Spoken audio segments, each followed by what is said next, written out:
Salut, j'espère que tu vas bien. Il y a quelques semaines, je t'avais demandé de m'envoyer quelques photos si jamais tu avais envie d'avoir un avis critique de ma part. Donc dans cette vidéo, je vais passer en revue plusieurs photos que vous m'avez envoyées. J'espère que tu es prêt, c'est parti, on y va.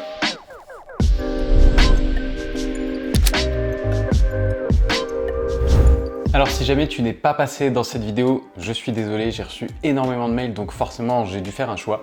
Mais tu as encore une chance de passer puisque j'ai reçu tellement de photos que je ne vais pas faire une seule vidéo critique, mais je vais en faire deux. Donc la deuxième, elle sortira probablement d'ici quelques semaines ou quelques mois. Bref, on attaque tout de suite, j'ai les photos ici. Alors tu risques de voir un petit bout de mon ordinateur, donc j'espère que ça va pas trop te gêner. Donc on commence avec une photo de Eva. Donc Eva qui me dit « Bonjour Chris, je t'envoie donc les 3 photos que j'ai choisies en t'expliquant la démarche. » Parce que j'avais demandé, c'était le point le plus important, il fallait absolument que tu m'expliques ta démarche. Il fallait que tu me dises si c'était des photos souvenirs, si tu voulais juste faire du beau, entre guillemets, ou s'il y avait une démarche un peu plus profonde. Donc voilà, ça me semblait important pour te donner un avis pertinent. Pour cette série, je voulais jouer sur les contrastes entre le côté sportif et celui de la mode et du chic. Alors elle a utilisé un Canon 200D avec un 50 mm 1.8. Voilà, j'espère vraiment passer dans ta vidéo et pouvoir prendre ton avis et tes conseils. Eh bien voilà, Eva, c'est chose faite, j'espère que tu es contente et on découvre les photos tout de suite. Donc les 3 photos ont été prises avec le même type de lumière et dans le même lieu. Alors ce que je peux en dire, c'est que bon, globalement c'est plutôt bien fait. Il n'y a pas, j'ai des petites critiques à faire évidemment, sinon j'aurais pas sélectionné cette série. Mais globalement c'est plutôt bien. Alors sur la première photo, tu vois, il y a quelque chose qui me dérange un petit peu, on va dire, c'est la main. Si tu regardes la main du haut, tu verras qu'elle a une teinte assez bizarre. En fait, au bout des doigts, c'est plutôt magenta et vers la paume, c'est plutôt bleuté. En fait, je pense que les couleurs ont un petit peu trop été modifiées et du coup, on arrive à ce genre de résultat un peu bizarre. Et c'est vrai que comme la main est très proche du visage, le visage, lui, a une très belle couleur et la main est un petit peu bizarre et comme elle est juste à côté, du coup, ça saute encore plus aux yeux. Donc, je pense que pour corriger ce problème, tu as 2 solutions en fait. Soit tu pousses un petit peu moins loin en fait tes curseurs dans ton logiciel de post-traitement, soit tout simplement tu refais ce post-traitement là et ensuite localement tu viens changer la couleur de la main. Alors sur cette deuxième photo, c'est peut-être celle que j'aime le moins de la série parce que déjà si tu regardes bien en haut à gauche, tu as des petites pétouilles, je sais pas trop ce que c'est, mais je pense que tu peux les supprimer très facilement dans Lightroom ou dans Photoshop si tu veux. Après la lumière est pas mal, peut-être un peu forte quand même à mon goût, mais ce qui me dérange plutôt, on va dire, c'est ce truc avec les barrières derrière et tout vert, tu vois. Donc je suppose que tu as dû faire exprès puisque tu as centré à peu près le modèle là-dessus, mais voilà, pour moi le vert est trop saturé, ça prend un peu trop le pas et surtout c'est des barrières, tu vois, donc disons que ça dénote un petit peu avec le reste de la photo qui est super aéré et ouvert, tu vois. Et puis la pose de la modèle, elle a pas l'air très à l'aise, j'ai l'impression qu'elle est un petit peu en avant, tu vois, et sa main, la main du bas, elle a l'air, tu vois, elle a pas l'air très naturelle, elle a l'air un peu crispée comme ça. Donc voilà, c'est pour ça que c'est peut-être la photo que j'aime le moins des 3. Et ensuite sur cette dernière photo, donc on a un petit peu la même philosophie que sur la première. La seule chose que je corrigerais, ce serait peut-être, tu vois, le dessous du talon. C'est vrai que c'est pas forcément le plus esthétique. Bon, sinon, globalement, c'est bien. Techniquement, il n'y a pas de problème. Au niveau de la lumière, c'est très bien aussi. Les 3 photos me semblent cohérentes, peut-être avec la deuxième qui sort un tout petit peu, mais globalement, c'est bien. Et au niveau du traitement, ça a été un tout petit peu loin à certains endroits, mais globalement, on voit que tu gères ton truc. Si je devais te donner un axe d'amélioration, ce serait de faire un peu plus attention à tes finitions et peut-être aussi d'essayer de raconter une meilleure histoire. On a quand même une petite histoire, je pense que tu pourrais pousser encore un petit peu le truc. Alors ensuite, on a Mario qui nous envoie un mail. Alors, j'espère que tu vas bien, je te souhaite une bonne année. Eh bien, bonne année à toi aussi, même si nous sommes en mars, au moment où je tourne cette vidéo. Je suis photographe par passion depuis 1 an et 7 mois maintenant, et au fur et à mesure du temps, je me suis découvert un goût pour les photos portraits. C'est pour cela que tu verras beaucoup de photos portraits sur ma page Instagram. Les photos que tu vas voir sont donc le fruit de mes nombreuses recherches et inspirations. Ma démarche à travers ces photos est simplement de faire de belles photos. Très bien, eh bien c'est bien de le dire. Merci pour tes nombreux conseils qui nous permettent de nous améliorer et je te souhaite une bonne soirée. Alors, Mario. Bon, globalement, je pense que... Alors, à part sur la deuxième où on a encore une fois une petite pétouille à gauche qui pourrait, à mon sens, être enlevée très facilement et qui ne changerait rien au message, au contraire, qui le renforcerait. Sinon, globalement, les critiques que je vais faire, elles s'adressent aux 3 photos et pas forcément à une photo en particulier. Donc déjà, globalement, esthétiquement, on voit que tu sais ce que tu fais. Techniquement, il n'y a pas de problème. L'expo est très bien, le contraste est très bien, la lumière est très jolie sur le visage. Ici, par exemple, sur la première photo, on a un très beau modelé, tu vois, avec la joue qui part légèrement dans l'ombre. Sur la deuxième photo et sur la troisième photo, la lumière est un peu plus plate, mais globalement, ça rend quand même plutôt bien. Donc là-dessus, aucun problème. Donc si tu veux faire des photos pour faire plaisir à ton modèle, eh bien, je pense qu'elle a dû être très contente en recevant ce type de photos. Mais ici, moi, ce que je te propose, si tu veux aller un petit peu plus loin que ça, c'est d'essayer de raconter quelque chose et pas juste de faire un joli portrait avec un joli visage et du flou d'arrière-plan. Donc peut-être essayer de raconter une histoire et ça veut probablement dire ajouter peut-être un petit peu de contexte. Tu vois ici, si on regarde par exemple ta photo numéro 2 ou ta photo numéro 3, finalement le fond, il est un petit peu plus présent sur la photo numéro 3 parce que la profondeur de champ est plus grande. Mais globalement, les deux photos nous racontent à peu près la même chose, tu vois. La photo numéro 2 et la photo numéro 3, globalement, elles nous racontent la même chose. Cette fille seule dans une forêt qui est parfaitement habillée et maquillée, tu vois. Donc si tu veux aller un petit peu plus loin, essaye de nous raconter une histoire et peut-être de mettre un peu plus de contexte et surtout, bah voilà, de faire... Quand tu prends une photo, en fait, demande-toi si la photo que tu as déjà prise avant ne raconte pas déjà la même chose, tu vois.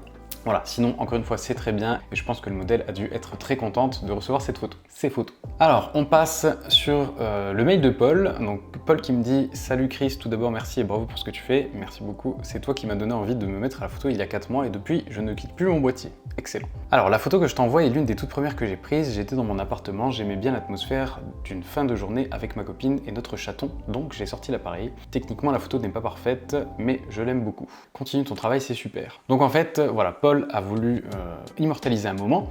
Et pourquoi est-ce que j'ai choisi cette photo? C'est parce que je sens que la situation qui a été prise en photo, elle a un vrai potentiel, mais qu'il y avait moyen de faire un petit peu mieux. Je vais t'expliquer ça tout de suite. Pour moi, il y a deux axes d'amélioration sur cette photo. Déjà, il y en a un, malheureusement, qu'on ne pourra pas forcément refaire puisqu'il est à la prise de vue, c'est au niveau de la composition. Si tu regardes les éléments importants sur cette photo, où est-ce qu'ils sont? On a d'une part le chat qui est donc tout en haut à gauche, donc qui a été se perdre entre guillemets dans un coin, et on a ensuite sa chérie qui est plutôt à droite, vraiment au bord du cadre. Imagine, voilà, donc ça c'est ton cadre. Donc quand tu mets l'œil dans le viseur, on va dire que tu peux, disons qu'on va faire comme si on partait d'une page blanche en fait, tu vois. Donc quand tu mets ton œil dans le viseur, tu peux composer avec les éléments qui sont devant toi. Donc là il y a ton chat et ta copine sur le balcon. Donc si jamais je te disais, mets-toi, alors je suis un très mauvais dessinateur, mais tu vas voir que même si toi aussi tu es un très mauvais dessinateur, c'est absolument pas important pour ce qu'on va faire. Donc si là je te disais, essaye de dessiner cette scène avec le chat qui regarde ta chérie et ta chérie qui est en train de lire, voilà, ta chérie qui est en train de lire ou qui est sur son téléphone. Si je te demandais de la dessiner, qu'est-ce que tu ferais? Eh bien, il y a très peu de chances pour que tu prennes une feuille blanche et tu te dises, ok, alors je vais mettre le chat ici, et je vais mettre le visage de ma chérie ici, tu vois. Il y a très peu de chances que tu fasses un truc comme ça. Donc à mon avis, ce que tu aurais plutôt fait, c'est te dire, ben je vais mettre le chat plutôt par ici et je vais mettre le visage de ma chérie par ici. Tu vois, comme ça, hop, on peut mettre son corps. Et ici, on a la coudoir du canapé avec, hop, le chat dessus et ses petites oreilles. Voilà. Et puis elle, avec son téléphone dans les mains. Du coup, tu vois, d'ailleurs, je dirais même qu'on aurait peut-être pu le faire un peu plus comme ça. Donc tu vois, ça, si tu partais d'une feuille blanche, tu arriverais probablement plus à faire quelque chose comme ça, avec cette composition et cet équilibre, alors que si on prend ta photo, eh bien, voilà, tu vois la différence. Si je mets ça par au-dessus, oups, voilà, tu vois que finalement, ça se joue pas à grand-chose. Sauf que si tu ne fais pas cet effort de composition, et bien du coup, qu'est-ce qui se passe? La zone centrale de ta photo, elle est entièrement vide, tu vois. Et là, en l'occurrence, ce que tu avais envie de montrer, probablement, c'est un peu la connexion entre les deux, tu vois, le chat qui regarde ta copine. Et du coup, cette connexion, elle est un peu perdue parce qu'il y a trop d'espace vide au milieu. Comment est-ce que tu aurais pu faire pour contrer ça? Eh bien, tu aurais pu tout simplement te décaler légèrement sur la gauche, peut-être un pas ou deux sur la gauche, ce qui aurait virtuellement rapproché le chat de ta copine. Et donc, le deuxième axe d'amélioration que je vois là-dessus, c'est le traitement. Tu vois, c'est un noir et blanc qui est parti dans les sépias, c'est un petit peu bizarre. Fais un noir et blanc tout simple, je t'assure que ça marchera très bien. Après, au niveau de ce qui est bien, eh bien c'est ton idée. L'idée est très bonne et la mise en lumière est bonne aussi. La lumière qui vient frapper le corps de ta chérie, elle est très bien, du coup on la distingue bien du fond. Et je suppose que tu as un petit peu relevé la lumière sur le chat et c'est plutôt bien fait. Donc pour ça, c'est plutôt cool. Et on termine avec, voilà, je voulais absolument te montrer ce projet parce que je l'ai trouvé super cool. Alors on a Jean-René qui me dit, alors ça me semble important de te lire sa démarche parce que tu verras, c'est vachement important. Bonjour, mes 3 photos sont extraites de ma série Beach Therapy dont la description est ci-dessous. En été, spécialement pendant les vacances de l'Aïd, alors je suppose que c'est, vu que tu me parles de Casa, je suppose que tu parles de Casablanca, donc je suppose que les vacances de l'Aïd c'est quelque chose de marocain. Donc en été, spécialement pendant les vacances de l'Aïd, les plages ne chôment pas. Avec mes amis, pour rigoler, on dit « tout Casa se retrouve à la plage ». Cette métaphore indique que les plages reçoivent une masse incroyable d'hommes, de femmes et d'enfants. Au bord des plages, on pourrait dire que les personnes ne sont pas distinguables. Les visages diffèrent mais se ressemblent tant par la joie, l'apaisement, la sérénité dont ils font preuve que par la motivation unanime de distraire l'inconfort de l'été par son exposition aux rayons de ce soleil accablant.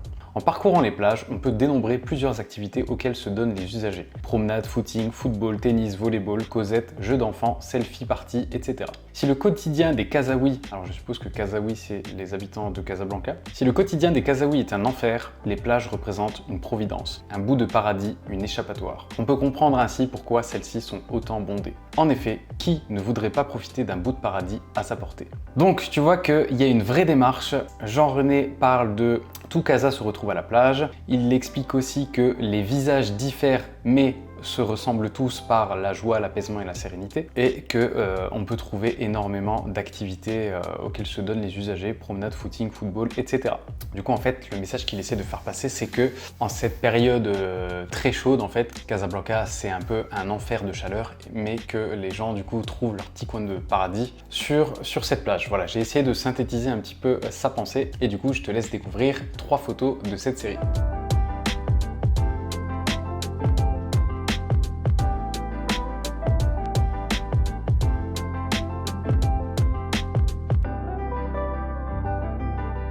Du coup, je n'ai rien de négatif à dire sur cette série, c'est vraiment super cool. Donc je suis content que tu m'as envoyé ce mail et je suis content de partager cette série avec toi. Tu vois, je trouve ça hyper intéressant, la manière dont les photos sont prises, les moments qui sont gardés et les choix qui sont faits à la retouche. Donc, tu vois, les choix qui sont faits à la retouche, c'est toujours des silhouettes. Et ça, c'est pour répondre à... On pourrait dire que les personnes ne sont pas distinguables. Et je pense que c'est pour ça qu'il fait en sorte que les gens soient en silhouette sur toutes les photos. Donc c'est super intéressant. Et du coup, il ne met pas l'accent sur les visages des gens, mais sur leurs activités qui vont retranscrire la joie, le partage, le sport, voilà, une connexion entre des enfants et ce genre de choses. Du coup, je trouve que c'est une démarche très intéressante et la manière dont elle a été réalisée est très intéressante aussi et c'est pour ça que je voulais terminer là-dessus. Voilà, j'espère que cette vidéo t'a plu. Si jamais tu m'as envoyé des photos et que tu n'es pas passé aujourd'hui dans la vidéo, je te rappelle que je vais faire une deuxième fournée dans quelques semaines. Si tu as appris des choses, n'hésite pas à me le dire en commentaire, me dire ce qui t'a plu particulièrement dans cette vidéo. Et je te rappelle que tu peux télécharger mon livre gratuit juste ici qui t'apprendra à faire un beau flou d'arrière-plan, des photos toujours bien nettes et à supprimer le bruit numérique quand tu prends des photos quand il fait un petit peu sombre. Voilà, c'était Chris. Merci encore de m'avoir envoyé toutes ces photos et moi je te dis à bientôt.